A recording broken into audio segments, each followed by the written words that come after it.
dari marital statusnya.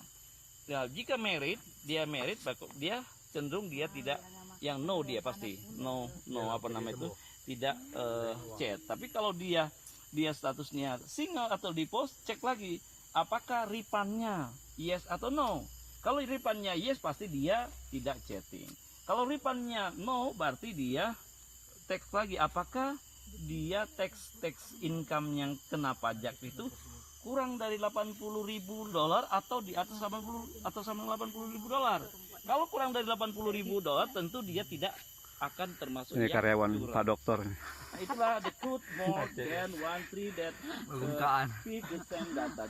Dengan artinya dengan data yang sama, tabel yang sama, bisa kita membuat ini Aspri di kampung ini. Yang lain.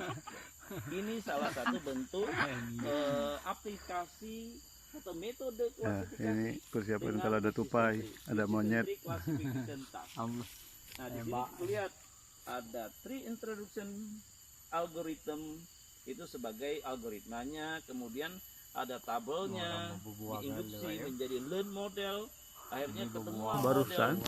Awas Kendri, angin kembali ke angin. Angin gede, Bi, cepat Bi. Angin kembali. Apply model test data, misalkan untuk ini ada pertanyaan, misalkan apakah dengan kondisi ripannya no, awas Bi, meritnya statusnya merit, income-nya 50K, apakah dia itu termasuk yang curang dalam bayar pajak atau tidak? Kita bisa menggunakan metode decision tree, start from the root tree. Jadi mulai dari root tree-nya, ripan yes atau tidak. Kalau yes berarti dia keputusannya no.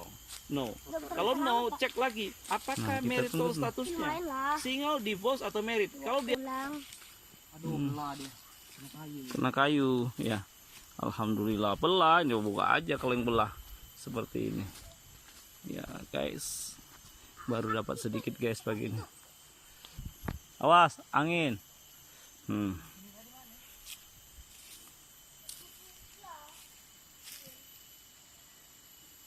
Nah itu lumayan gede. Yang tadi masih ada lagi, ada 2 tadi, situ 1. Nah,